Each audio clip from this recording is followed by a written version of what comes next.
오늘 우리에게 주시는 하나님 말씀은 말라기 4장 1절에서 6절까지 말씀입니다.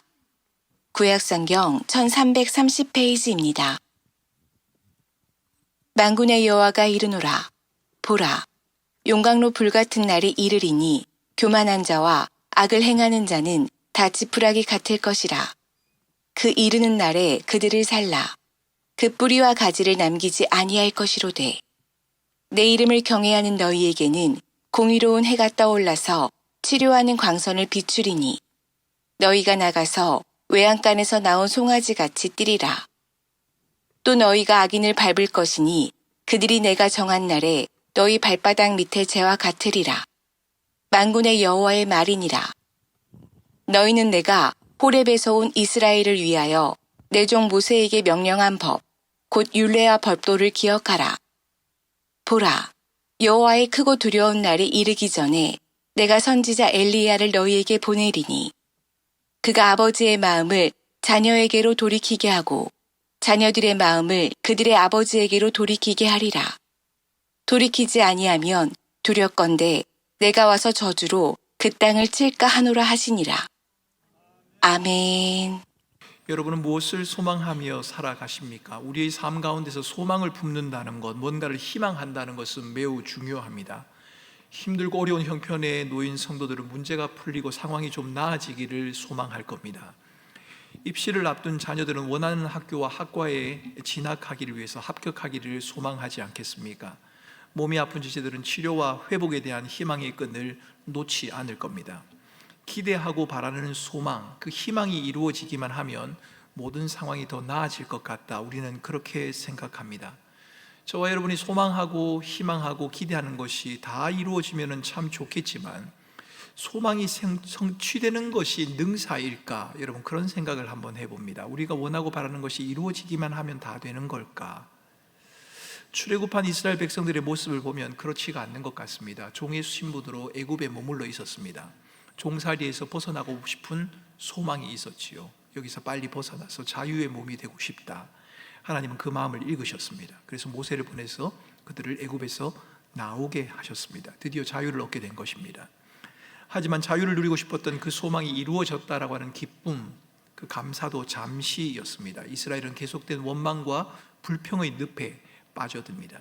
홍해가 갈라지고 반석에서 물이 나고 하늘에서 만나와 메추라기가 내려지는 하나님의 기적적인 일을 경험하면서도 이스라엘 백성들이 가지고 있는 불평, 원망 앞에서는 하나님이 행하신 이 일조차도 무용지물입니다. 이스라엘의 원망과 불평은 가나안을 눈앞에 둔 상황에서 절정에 이릅니다. 민수기 13장을 보면 이스라엘 백성들이 밤새도록 통곡하고 소리 높여 부르짖었다고 말합니다. 왜요? 애굽으로 돌아간다는 겁니다. 우리에게 한 지도자를 세워서 애굽으로 돌아가고 싶다, 이렇게 말을 합니다. 고달프고 힘들긴 했지만, 종이긴 했지만 그래도 하루 세 끼가 보장되지 않았습니까? 가끔 고기도 먹을 수가 있었거든요. 갈 바를 모르는 광야 생활보다는 애굽에서의 안정된 생활이 더 좋다라고 그들은 판단한 것입니다. 하나님의 통치와 다스림, 하나님의 인도하심보다 애굽이라고 하는 이방 땅에서 누렸던 안정감이, 이전의 삶이 더 나아 보이는 현상이 출애굽기만 나타나는 것은 아닙니다. 말라기에 나타나는 백성들도 마찬가지입니다. 이스라엘의 눈에 비치는 이방 백성들의 모습, 이 모습은 하나님의 백성인 자기들의 모습보다도 이방 백성들의 모습이 훨씬 더 좋아 보였습니다. 이스라엘은 3장 14절 말씀에서 하나님의 섬기는 것은 헛되다, 하나님의 명령을 지키며 행하는 것은 유익이 없다, 이스라엘이 하나님의 사랑을 의심하기 시작한 겁니다. 포로 생활에서 돌아와 무너진 성전을 재건한 이스라엘, 그들이 그토록 꿈꾸던 소망이 이루어졌는데 이방의 삶을 다시 그리워하며 결국 하나님과 멀어져 버리는 그 모습, 참 아이러니합니다. 이스라엘이 정말 기대하고 소망했던 게 뭘까라고 하는 의문이 듭니다. 여러분, 이스라엘이 마음에 품은 소망이 무엇이었다고 생각하십니까? 그들은 뭘 기대하고 있었을까요? 무엇을 마음 가운데 품고 있었을까요? 말라기의 배경이 되는 학개서를 읽어보면 이스라엘 백성들이 품었던 것이 무엇인지, 그 소망이 무엇이었는지를 우리가 짐작해 볼 수 있습니다. 고국으로 돌아온 이스라엘 백성들이 성전 재건 작업을 시작했습니다. 그런데 주변 방해 때문에 그 작업을 멈추어야 했습니다. 중단되었던 성전 재건 사업은 학계와 같은 선지자들의 독려를 통해서 다시 시작하게 되었고 마침내 성전이 지어졌습니다. 성전이 완공되었다는 것, 그것은 백성들에게 매우 감격스러운 사건이었습니다. 하지만 성전 완공과 함께 학계를 통해 주신 그 약속은 백성들의 마음에 더 큰 기대와 소망을 가지게 만들었습니다. 성전이 지어졌다는 것도 감격스럽고 소망이 되는 것이 맞지만 그 성전이 지어지는 것과 함께 학계를 통해서 이스라엘 백성들에게 하나님이 약속하신 것이 하나 있는데 그 약속을 들으면서 백성들의 마음은 기대와 소망으로 부풀었습니다. 하나님께서 학계를 통해 주신 약속은 이것입니다. 학계의 2장 21절과 22절입니다. 제가 쉬운 번역을 한번 읽어보겠습니다. 조금만 있으면 하나님께서 하늘과 땅과 바다와 육지를 진동시킬 것이다. 완성된 성전에는 하나님의 영광이 충만할 것이며 열매 맺지 못하던 나무들이 열매를 맺고 복을 받을 것이다. 멋있지 않습니까? 조금만 있으면 됩니다. 조금만 참으면 됩니다. 성전에 하나님의 영광이 나타날 것입니다. 하늘과 땅과 바다와 육지를 진동시키는 놀라운 하나님의 역사를 백성들은 보게 될 것입니다. 풍성한 열매, 소출 약속이 되어져 있습니다. 학계의 약속은 백성들의 마음에 기대와 소망을 가져오기에 충분했습니다. 그런데 좀 이상합니다. 조금만 있으면 라고 했는데 조금만 있는 시간이 오래 지났습니다. 그런데 그 소망이 이루어질 기미를 보이지 않습니다. 성전은 완성되었지만 이스라엘의 삶은 여전히 고달픕니다. 메뚜기, 병충해로부터의 위협을 염려해야 합니다. 별로 달라질 것이 없는 생활이 계속될수록 이스라엘 백성들 마음속에는 하나님의 약속에 대한 회의가 들기 시작했습니다. 하나님이 정말 이루어 주시는 걸까? 아니, 하나님이 정말 계시기나 한 걸까? 하나님이 정말 우리를 사랑하기나 할까? 하나님에 대한 기대, 하나님에 대한 소망, 하나님에 대한 신뢰가 사라지기 시작했습니다. 우리는 이런 이스라엘 백성들의 마음을 이해할 수 있습니다. 왜냐하면 약속되었던 것이 더디 이루어지면 저와 여러분도 마음이 불편할 겁니다. 하나님이 우리에게 주겠다고 하셨는데 조금 있으면 줄게 라고 말했는데 그 조금이라는 시간이 지난 것 같은데도 하나님이 주지 않으면 우리의 마음은 흔들리며 불안해집니다. 여러분, 그때 우리는 어떻게 해야 할까요? 소망하는 바가 눈앞의 현실로 이루어지지 않았으니까 그 소망은 의미가 없다고, 더 이상 소망하지 말아야겠다, 여러분 그렇게 말해야 하는 것입니까? 이스라엘은 지금 그렇게 말하고 있습니다. 하나님을 섬기는 것도 헛되고 무의미하다. 하나님의 약속을 소망으로 품고 살아간다는 것 무익한 일이다. 소망하던 것이 더디 이루어져 답답한 마음에 푸념을 쏟아놓을 수도 있겠다 싶습니다. 이스라엘이 힘드니까요. 시간이 많이 지났으니까요. 그래도 변화가 없어서 속이 상하니까요. 하나님을 향해서 충분히 그렇게 말할 수도 있겠다 싶습니다. 하지만 여러분, 저와 여러분들이 소망하고 기대하는 것이 더디 이루어지거나 지체될 때, 이루어지지 않을 때 우리가 해야 하는 일이 한 가지가 있습니다. 그것이 무엇인가 하면 우리가 마음에 기대하고 소망하는 그 소망이 과연 정당한가를 한번 생각해 보아야 합니다. 그리고 또 한 가지는 내가 소망하고 있는 것이 무엇을 의미하는가 하는 것을 짚고 넘어가 보아야 합니다. 여러분, 백성들은 학계를 통해서 약속하신 그 하나님의 약속, 그 소망을 제대로 이해하고 있었을까요? 하늘과 땅과 바다가 육지가 흔들리고 성전의 영광이 차며 풍성한 열매와 소출이 맺힐 것이다. 여러분, 이 말을 이스라엘 백성들은 제대로 이해하고 있었을까요? 안타깝게도 백성들은 하나님께서 복을 주셔서 형통하게 하시고 모든 것이 잘 되게 하실 것이라는 말씀으로 이 말씀을 받아들이기 시작했습니다. 그래, 잘 될 거야. 우리를 힘들게 하는 모든 것들은 다 사라져버리고 이방 사람들이 놀랄 만큼 우리가 하는 일은 잘 될 거야 라고 말입니다. 여러분, 학계를 통해 주신 말씀을 이렇게 해석해도 괜찮은 걸까요? 오늘 영상 광고에서 아브라함 이야기가 나왔습니다. 교육자들과 선생님들이 참 많이 망가진 모습을 보여주고 있습니다만, 참 많이 애를 쓰고 수고를 합니다만, 아브라함 이야기, 여러분 오늘 설교 시간에도 아브라함 이야기를 잠시 여러분에게 해보려고 합니다. 여러분, 아브라함 아시지 않습니까? 하나님이 아브라함에게 복을 주십니다. 하늘의 별처럼 많은 후손을 주시겠다고 약속을 하셨습니다.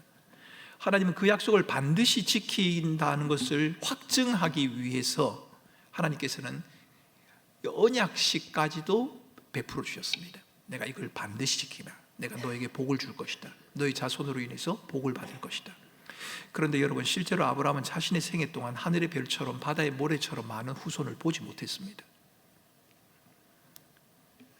땅의 모든 족속이 너로 인해 복을 받을 것이다. 하나님이 그렇게 약속을 하셨지만 안타깝게도 아브라함의 생애 동안에는 그 일이 일어나지 않았습니다. 수천 년이 지난 후 아브라함과 다윗의 자손인 예수 그리스도가 이 땅에 오심으로 비로소 그 약속이 성취되었다는 말입니다. 아브라함은 하나님이 약속한 것, 그 소망을 기대했지만 보지 못했습니다. 그러면 우리는 아브라함이 품었던 하나님의 약속에 대한 소망은 헛된 것이다, 이렇게 말해야 합니까? 아닙니다. 그렇지 않습니다. 오히려 우리는 하나님께서 아브라함에게 주셨던 그 소망이 무엇인지를 다시 한번 짚고 넘어가 보아야 합니다. 하나님은 아브라함에게 형통과 누림을 약속하고 있는 것이 아닙니다. 네가 잘 살 것이다, 잘 될 것이다, 복을 받을 것이다, 부자가 될 것이다. 아브라함은 지금 그 이야기를 하고, 하나님은 아브라함에게 그 이야기를 하고 있는 게 아닙니다. 하나님의 함께하심, 하나님의 계획과 일하심은 반드시 이루어질 것이다. 내가 너를 통해 그 일을 반드시 이룰 것이다 라고 하는 하나님의 주권과 섭리에 대한 약속을 하나님은 아브라함에게 말씀하고 계신 겁니다. 학개 선지자가 이스라엘 백성들에게 약속한 것도 마찬가지로 그들은 오해하고 있었습니다. 학개 선지자는 성전만 지으면 그 성전의 위용 앞에 이스라엘을 괴롭혔던 이방 백성들이 나와 무릎을 꿇을 것이다 라고 생각했습니다. 이스라엘 백성들이 농사를 지으면 병충해도 없고 기근도 없고 가뭄도 없이 풍성한 소출을 얻게 될 것이다, 그렇게 기대를 했습니다. 풍성함을 누리게 된다는 것이죠. 바벨론 포로 생활의 고난과 어려움 중에도 이스라엘을 잊지 않으신 하나님께서 여전히 함께 하시고, 포로에 돌아와서도 다른 민족과 견줄 만한 그런 힘도 군대도 능력도 없지만 하나님이 친히 그들의 하나님이 되셔서 하나님의 계획과 뜻을 그들을 통해 이루신다라고 하는 그 말씀, 학개를 통해 주신 그 말씀을 내가 좀 더 잘 살고 풍요로워지고 부자가 된다는 말씀으로 이스라엘 백성들이 받아들였다는 겁니다. 여러분, 우리는 풍요로움과 형통함, 남들보다 나은 삶을 꿈꾸며 소망할 수 있습니다. 그리스도인들도 그렇게 할 수 있습니다. 하지만 풍요로움과 형통함, 넉넉함과 수월함 자체를 두고 하나님께서 주시는 소망이다, 그렇게 말할 수 없습니다. 어떤 분들은 그렇게 말씀을 하시지요. 하나님이 나를 부자 되게 하시는 것이 하나님의 뜻이다. 자신의 부자됨을 통해서, 보다 많은 돈을 가지는 것을 통해서 하나님의 사랑과 하나님이 나와 함께 하심을 확인하려고 하는 사람이 있습니다. 그러나 그렇지가 않습니다. 그것은 바르지 않습니다. 만약 그렇다면 아브라함은 소망만 품었을 뿐 소망을 이룬 사람은 아닙니다. 하나님이 아브라함에게 약속을 했는데 아브라함은 그 약속을 못 보았단 말입니다. 세상 삶에서 어떤 사람은 풍요로움을 누릴 것이고 어떤 사람은 좀 가난과 부족함 가운데 살아야 할 겁니다. 심는 대로 거둔다라고 그렇게 말하지만 아무리 열심히 심어도 수고를 덜 하는 사람보다 수입이 적은 경우도 있을 겁니다. 나는 이렇게 열심히 일을 했는데 별로 일하지 않는 사람이 나보다 훨씬 나은 수입을 가지는 그런 경우도 있을 거란 말입니다. 그렇다고 해서 풍요롭고 넉넉한 사람은 소망을 이룬 사람이고 그렇지 않는 사람은 소망을 이루지 못한 사람이다, 그렇게 말할 수 없다는 겁니다. 하나님께서 우리에게 주시는 소망은 바로 하나님 자신이며 하나님의 함께 하심이기 때문입니다. 여러분, 하나님이 우리에게 주시는 소망은 우리의 소유나 성취, 부여나 풍요로움을 가지고 평가할 수 있는 것이 아닙니다. 하나님과 함께하고 하나님의 뜻을 헤아려 순종하며 살아가는 것, 그것이 바로 하나님이 우리에게 주시는 소망입니다. 부유함과 형통함, 편리함과 수월함을 기대할 수는 있습니다. 여러분, 괜찮습니다. 기대하셔도 됩니다. 좀 더 부자가 되고 싶고 아파트의 평수를 늘리고 싶고 좀 더 많은 돈을 가지고 싶고 괜찮습니다. 그리스도인은 그렇게 하지 말아야 된다, 아닙니다. 그건 죄가 아닙니다. 그럴 수 있습니다. 하지만 그것이 우리의 영원한 소망은 될 수 없습니다. 그것이 우리의 인생에서 추구해야 하는 궁극적인 소망은 될 수 없습니다. 만약 저와 여러분의 마음 가운데 그것을 궁극적인 소망으로 생각하고 온통 우리의 힘과 에너지를, 힘과 우리의 모든 삶을 그것을 얻는 일에 쏟고 있다면 그 사람의 삶과 그 사람의 믿음은 왜곡되어 있는 것입니다. 말라기의 이스라엘 백성들은 하나님이 주신 소망을 오해하거나 놓치고 있습니다. 그들은 영원한 소망이신 하나님을 삶의 풍요로움과 바꾸어 버렸습니다. 하나님을 믿으면 풍요로워야지, 하나님을 믿으면 잘 살아야지. 이스라엘에겐 반드시 이루어질 하나님의 약속보다 당장 누리며 살고 싶은 소망이 더 강력하게 작동하고 있습니다. 왜요? 하나님이 주신 소망은 안 보이거든요. 그런데 현실에서 우리가 누리고 싶어하는 것은 당장 우리의 피부에 느껴진단 말입니다. 그들의 소망은 하나님이 아닙니다. 말라기에 등장하는 이스라엘 백성들 말입니다.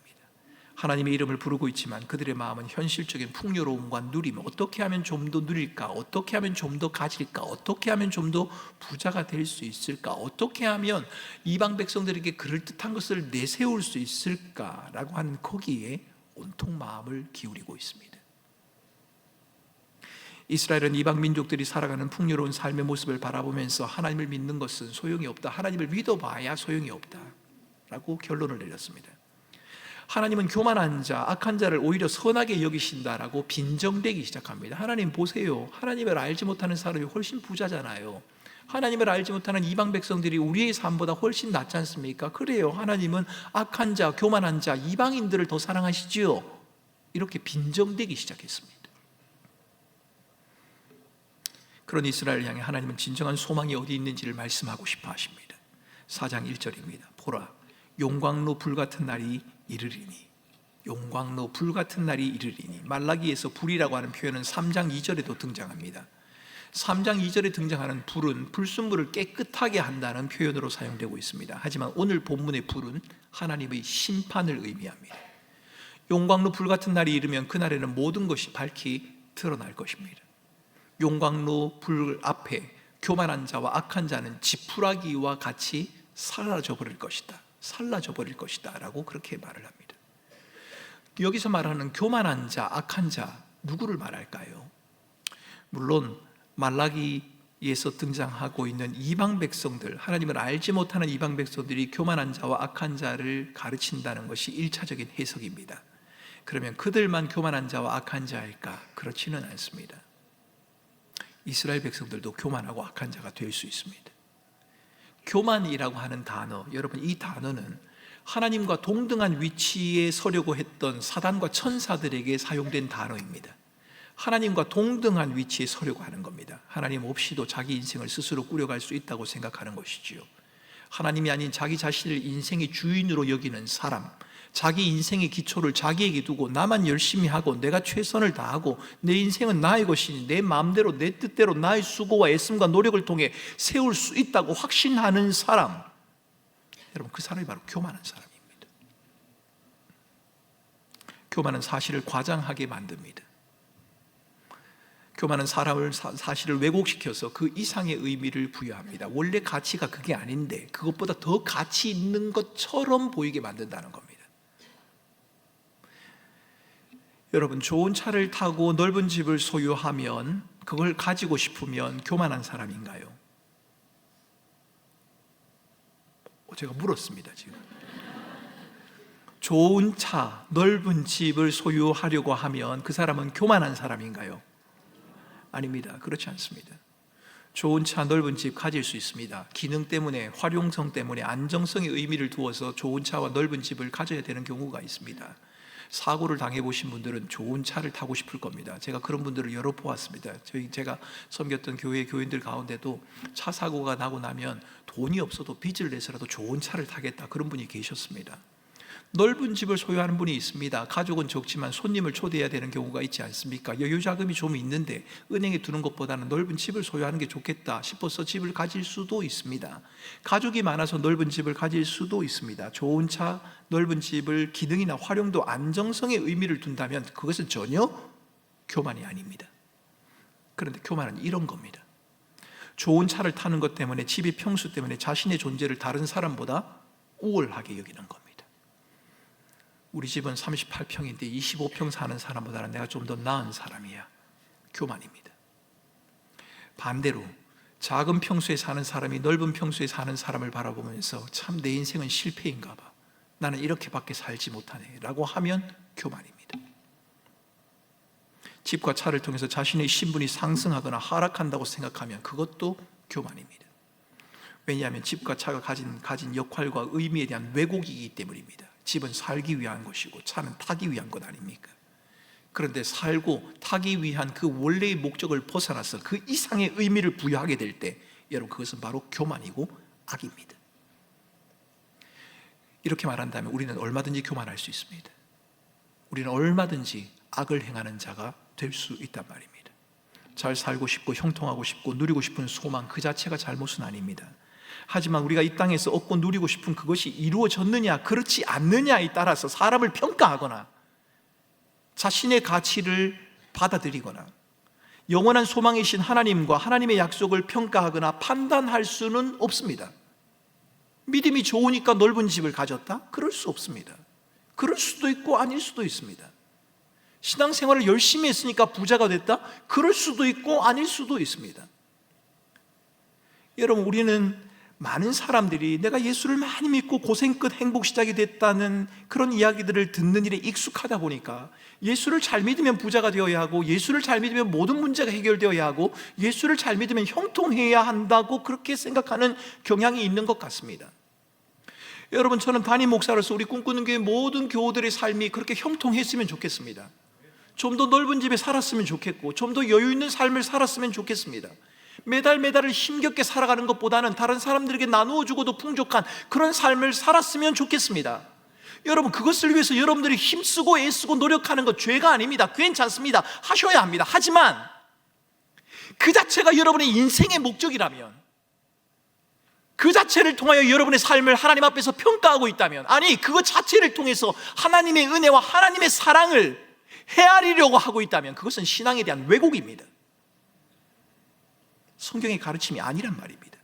그건 교만이요 악입니다. 말라기 이스라엘 백성들을 보십시오. 자신들이 살아가는 수준이 이방 민족에 미치지 못한다는 것 때문에 가뭄과 기근, 병충해로 인해서 충분한 소출을 누리지 못하고 있다는 그 이유 때문에 하나님은 나를 사랑하지 않는다고, 하나님을 믿어봐야 소용이 없다고, 하나님에게 소망을 두느니 차라리 이 세상에 보이는 것에 소망을 두는 것이 훨씬 낫다고 말하고 있습니다. 이스라엘은 교만합니다. 이스라엘은 악합니다. 교만하고 악한 사람들은 인생의 안전함을 하나님에게 두지 않습니다. 교만한 사람들은 인생의 안전함을 하나님에게 두기보다 자신들의 삶이 처한 형편과 상황에 두려고 합니다. 자신들의 삶의 수준에 두려고 합니다. 삶의 수준이 좀 나아지면 안정감을 누리고, 삶의 수준이 좀 무너지면 인생 자체가 무너졌다고 생각하는 것이지요. 교만한 자, 악한 자들은 그렇게 살아가는 자신들의 삶에 아무 문제가 없다고 생각합니다. 왜요? 세상 사람들이 다 그렇게 사니까요. 다 그렇게 사니까요. 하지만 하나님은 아니라고 말씀하십니다. 그렇게 살면 안 된다고 말씀하십니다. 교만한 자들은 자신들이 소망하며 추구하는 것이 영원할 것이라고, 자신들의 삶을 보장해 줄 것이라고 자신만만하지만 용광로의 불같은 하나님의 심판대 앞에서는 그들이 소망으로 여겼던 모든 것들이 뿌리채 사라져버릴 것입니다. 하나님은 지금 그것을 말씀하고 계신 겁니다. 용광로 불같은 날이 심판의 의미만을 가지고 있는 것은 아닙니다. 이 날은 이중적인 의미를 지닙니다. 여호와께서 임하는 그 날은 교만한 자가, 악한 자에게는 심판이, 하나님을 경외하는 자에게는 하나님의 보호와 구원이 임하는 날이기도 합니다. 2절을 보십시오. 내 이름을 경외하는 너희에게는 공의로운 해가 떠올라 치료하는 광선을 비추리니 너희가 나가서 외양간에서 나온 송아지같이 뛰리라. 공의로운 해, 치료하는 광선, 여러분 이것은 매우 강렬한 표현입니다. 시편 기자는 84편에서 여호와 하나님은 해다라고 그렇게 말을 합니다. 이사야서 60장 1절에는 태양이 하나님의 신실한 자, 남은 자들에 대한 하나님의 구원을 표현하는 것으로 사용되어지고 있습니다. 그러니까 공의로운 해가 떠올랐다라고 하는 그 말은 의로운 자에게 하나님의 함께 하심과 구원이 임한다라고 하는 그런 말입니다. 본문은 공의로운 해로부터 치료하는 광선이 비친다고 묘사하고 있습니다. 문자적으로 보면 마치 어떤 빛이 나와서 우리들의 상처와 질병을 고치는 것 같지 않습니까? 그러나 본문에 나타나는 치료하는 광선은 육체적인 질병을 치료하는 그런 회복을 하는 것을 의미하지 않습니다. 광선이라고 번역된 이 히브리어는 다른 말로 날개라고 하는 말로도 번역될 수 있습니다.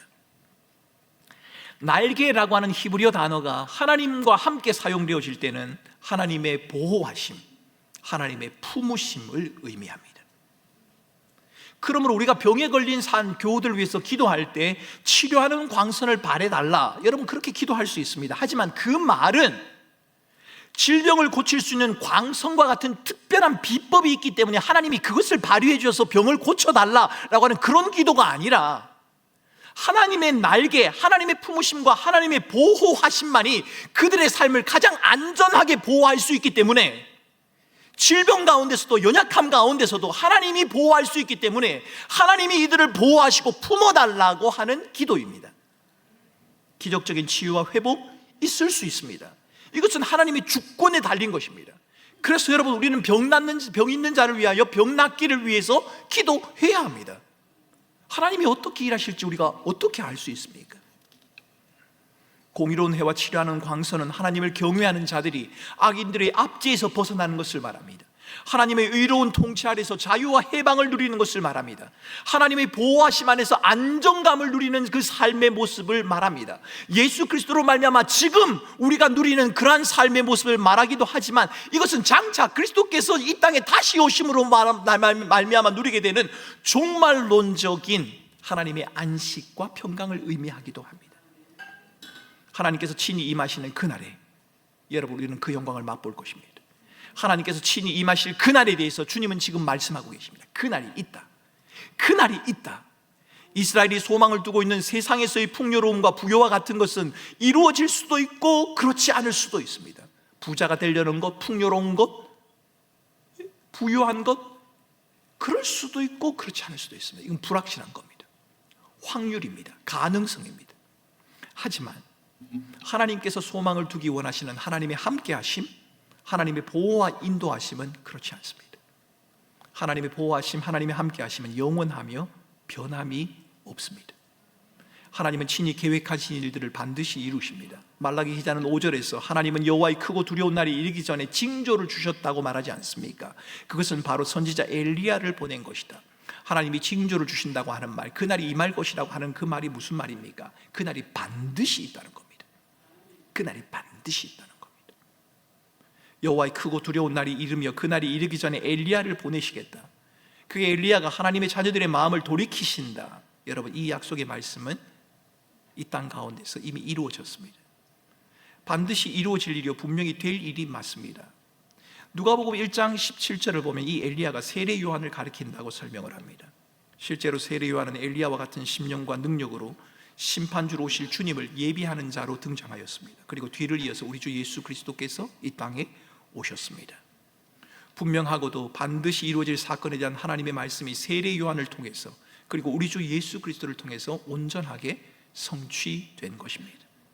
확실하고 모든 사람에게 틀림없이 이루어지는, 그래서 모든 사람에게 소망이 될 수 있는 것, 여러분, 그것은 세상에서의 부와 명예가 아닙니다. 그것은 여호와의 크고 두려운 날, 그리고 하나님께서 행하시는 구원, 그리고 그 구원을 이루신 예수 그리스도, 그분뿐입니다. 그것만이 확실하단 말입니다. 어떻게 살든지 무엇을 하든지 우리의 삶이 수준이 어떠하든지 간에 우리 모두는 그날을 맞이하게 될 것입니다. 하나님의 백성인 이스라엘은 오랜 세월 동안 하나님의 크고 두려운 날이 임하는 것을 기다렸습니다. 공의로운 해가 떠올라 치료하는 날개로 덮어주시고 보호하신다는 그 약속을 붙들고 살아왔습니다. 그 약속을 소망으로 삼고 힘들고 어려운 순간들을 견뎌왔습니다. 그런데 지금은 아닙니다. 말라기 당시 이스라엘 백성들, 그들은 지금 아니란 말입니다. 그 소망이 사라져버렸습니다. 이스라엘에게는 눈앞에 보이는 이방 민족의 풍성함과 부요함이, 편리함과 수월함이 더 분명해 보이고 확실해 보입니다. 포로 생활에서 돌아와 성전이 완성되고 하나님을 섬기고 예배할 자유가 주어진 지금 이스라엘의 마음에는 하나님과 하나님이 주신 약속에 대한 소망이 사라져 버렸습니다. 참 아이러니하지 않습니까? 시편을 읽어보면요, 바벨론 포로 생활을 하는 동안 이스라엘 백성들은 하나님의 성전과 하나님의 임재를 간절히 사모했습니다. 그런데 이제 자유인이 된 이스라엘 백성들이 그 하나님에 대한 갈망과 사모함이 사라져 버렸다는 겁니다. 아니, 좀 더 정확하게 말하면 하나님이 주시는 영원한 소망이 이스라엘에게는 어떤 힘도 능력도 되지 못한다. 여러분, 그 말이 맞을 겁니다. 이스라엘은 하나님을 섬기고 있습니다. 제사를 드리고 있습니다. 하나님을 안 믿습니다 라고 말하지 않습니다. 하나님을 믿는다고 말합니다. 그런데 하나님이 주시는 약속, 그 소망이 그들의 삶에 아무런 힘도, 아무런 위로도, 아무런 능력도 되지 못하고 있다는 겁니다. 하나님을 믿는다고 하면서도 하나님이 아닌 다른 것, 가능성과 확률에 의존하는 소망의 마음을 두고 있습니다. 그러한 이스라엘에게는 고난 가운데서도 절대 버리지 않으시겠다는 하나님의 말씀, 약속을 반드시 이루시겠다는 하나님의 약속, 내가 너를 사랑한다는, 내가 나의 계획을 너를 통해 반드시 이루겠다라고 하는 이 하나님의 말씀이 마음에 와닿지가 않는 겁니다. 내가 돈이 있으면 좀 힘을 얻을 것 같습니다. 내 형편이 좀 나아지면 제가 힘을 얻을 것 같습니다. 그런데 거기에서 얻는 힘과 위로보다 내가 너와 함께하면 내가 너의 하나님이 됨이니라, 이 말이 더 큰 위로나 힘이 되지 않는다는 겁니다.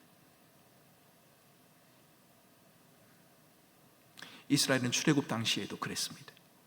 지금도 그랬습니다. 하나님은 우리를 사랑하지 않습니다. 하나님을 믿고 섬기는 것은 무의미합니다. 소용이 없습니다. 하나님 믿어봐야 뭐 합니까? 그런 이스라엘 향해서 하나님은 4절에서 이렇게 말씀하십니다. 너희는 내가 호렙에서 온 이스라엘을 위하여 내 종 모세에게 명령한 법, 곧 율례와 법도를 기억하라.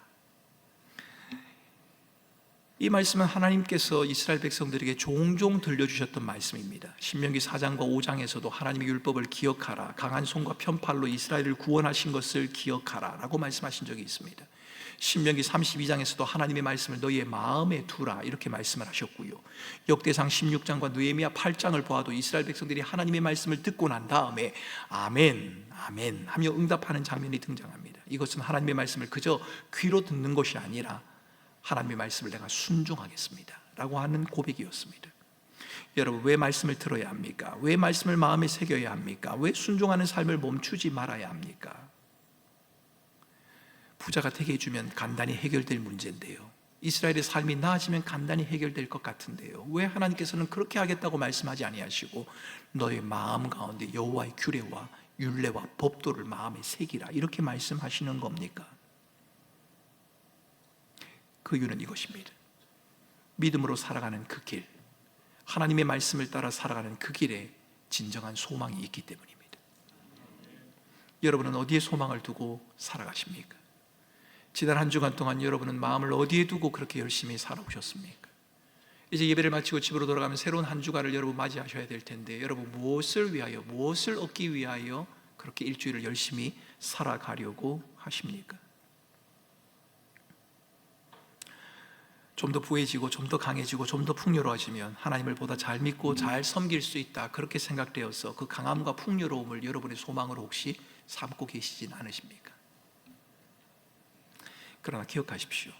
성경이 말하는 우리를 부끄럽게 하지 않는 소망, 학개 선지자들을 통해서 말라기 시대 이스라엘 백성들에게 약속하고 계신 그 소망, 그 소망은 강함도 아니고 부요함도 아니고 내 삶이 더 나아진다고 하는 보증도 아닙니다.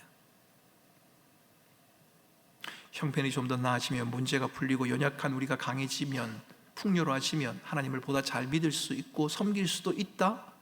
그럴 수도 있습니다. 그런데 그렇지 않을 수도 있습니다. 이스라엘 백성이 그렇단 말입니다. 바벨론에 있을 때 오히려 그들은 하나님을 더 갈망했습니다.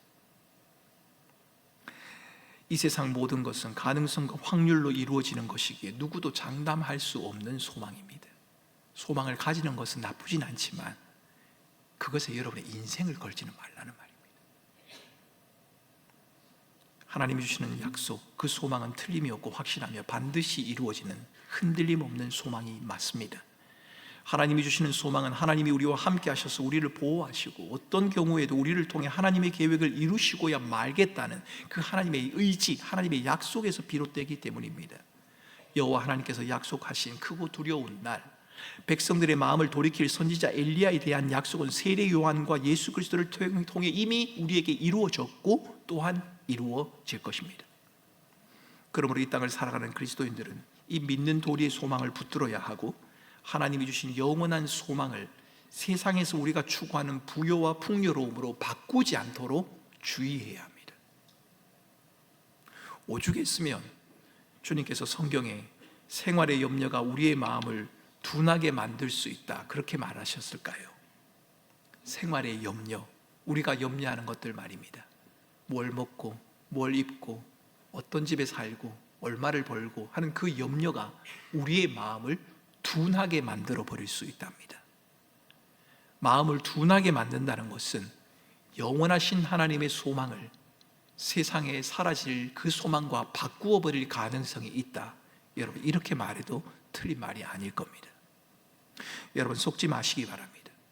히브리서 기자가 말한 것처럼 영혼의 닭 같아서 튼튼하고 견고한 소망, 만만치 않은 세상에서 우리에게 안정감을 보장해주고 우리를 지켜주는 그 소망, 여러분 그 소망은 강함이나 부유함이나 풍요함을 통해서 주어지는 것이 아닙니다.